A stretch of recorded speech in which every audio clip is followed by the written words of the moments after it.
What's going on, guys? It is MurderInc here, back with another Raid Shadow Legends video. Today we're going to be talking about the 210-day login reward champion, who is Tainix Hateflower. We're going to be a champion spotlight on her, see what she's about, so let's get right into it. So coming in on our first login reward, we have this epic support champion, demonspawn, and the A1 attacks 2 times at random, heals all allies by 3% of this champion's HP with each hit on targets under decrease speed.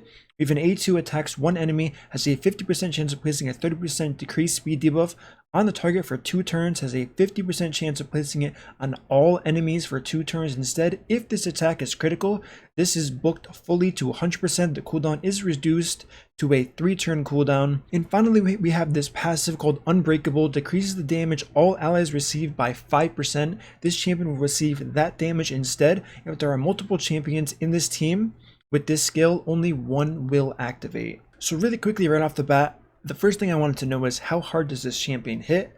As you can imagine, if you've ever seen any of my other videos, she is attack based. However, she is also a support champion. So those two things kind of clash with each other. And I wasn't surprised at all when I built her with full damage gear and she was not hitting hard. So I chose not to cover that as part of this video. Really quickly before I forget, let's get into the aura. It is a Faction Wars aura, 30% ally HP, which is fine because it does have synergy with that heal that procs on all champions based on Tainix Hateflower's HP. So on first glance, the first thing I thought was she has a cool passive. I will give her that. It does not stack with other champions who have passives like this. However, this would stack with something like Stalwart gear. This would stack with a ally protection buff. So this does have some potential here. We do have this A3 that's interesting. Building her with 100% crit is going to be ideal for this champion, especially if you can book this champion and have the epic books to use. We're going to get into how useful this champion can be for your account once we get into the practical uses of this champion, in my opinion. So we do have that decreased speed going on all enemies, which can help you progression. However, after testing this champion, I can see if you are endgame, this probably won't be for you down the line unless you're looking for a solid faction war champion, where some champions just don't really benefit faction wars. They're kind of just like a filler. This champion does actually have some use with that sustained healing, as well as decreased speed on a short cooldown that will be proccing very often. So let's get into what I did and how I geared her. I chose and elected to use Relentless gear because I felt like she really shines in wave clear.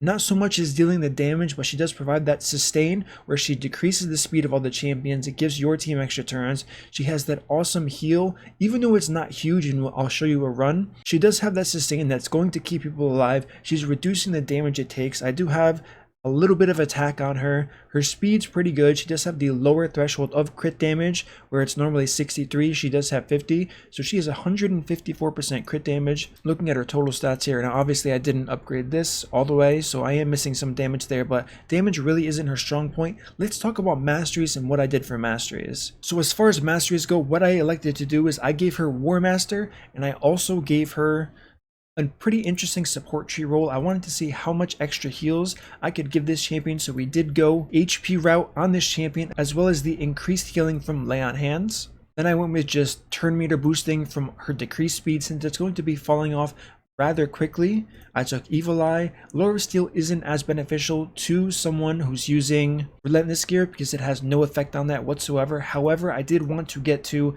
Spirit Haze, since this was the only tier 5 mastery that I saw even worth it at all.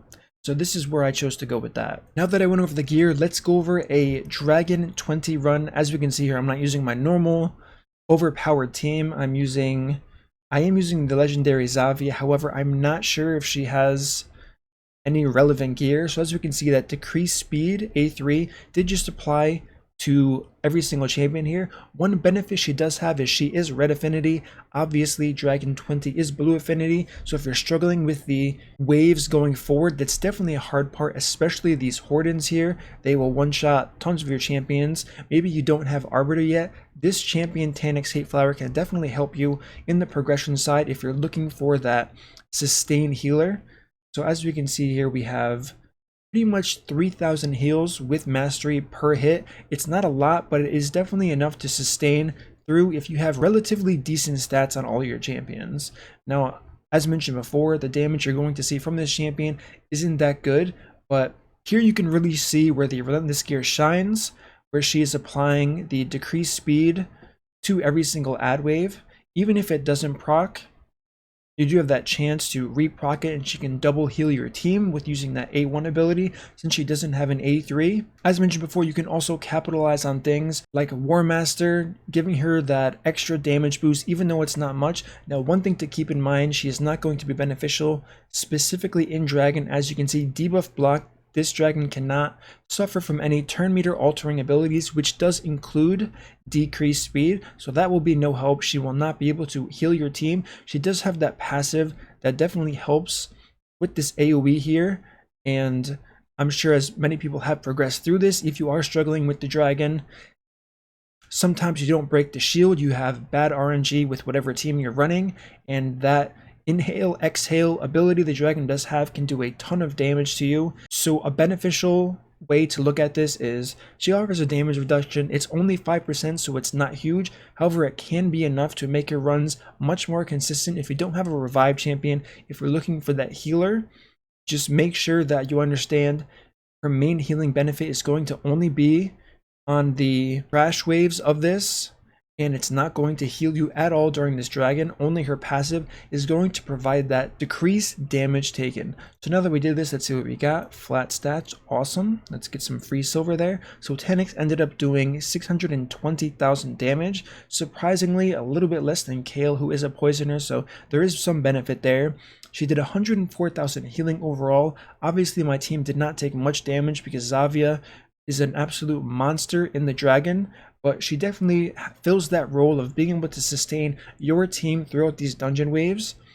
Now, while she doesn't have the ability to heal your team in Dragon, she can help you in somewhere like Fire Knight. I don't have a team set up using Tainix to showcase Fire Knight. However, Fire Knight is red affinity, so there is that neutral affinity basis you can go off of. That's another tricky wave clearing dungeon where a lot of the champions you're going against in those waves have awful buffs they provide. This is another way to decrease that speed, allow your team to CC them, allow your team to pretty much allow your other wave clears to possibly get a second turn in that they normally wouldn't get without Tainix Hateflower. So she definitely does have advantages there. As far as arena goes, obviously decreasing speed in arena is going to be huge. It's not going to be as game breaking as decreasing turn meter. However, if you have nothing else to use, she's definitely going to be a benefit there. The healing, I wouldn't look towards that too much in arena since most champions are aimed at one-shotting you. Unless you're building some kind of defensive team, you do have some possibility of making a type of stall defense team that's going to slowly beat your opponent. However, those teams aren't usually ideally made. And finally, we have the last topic, which would be Clan Boss. You're definitely not going to be using her in Clan Boss. That's another part of the game where you cannot alter turn meter as far as decreasing speed, so there's going to be no healing benefit. You are going to get the 5% reduced damage, but that is not enough to say she is worth bringing into Clan Boss. And as mentioned before, Faction Wars, she is a good Faction War champion. She's going to help you since Faction Wars are literally just 3 stages of trash waves for you to progress through, and that's pretty much where she's going to shine the most.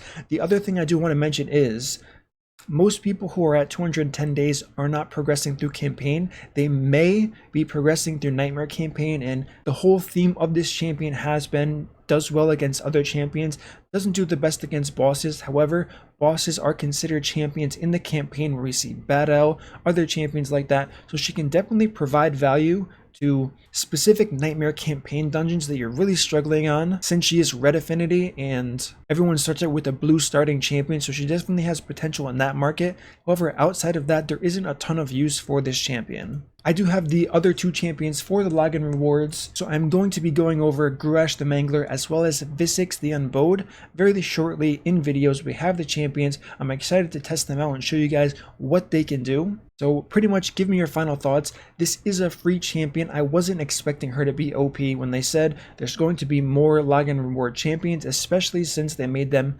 epics instead of rares. I think if they were giving out rares, they would have much better kits, but since it is an epic that everyone's going to get, I kind of knew that they weren't going to be these insane champions. I'm looking forward to going over Visix and Grush like I mentioned before. Outside of that, thanks so much for watching. Don't forget, if you like this content, subscribe and turn on the notification bell so you don't miss my next video on these next 2 champions for the login rewards, and I will see you all in that next upload.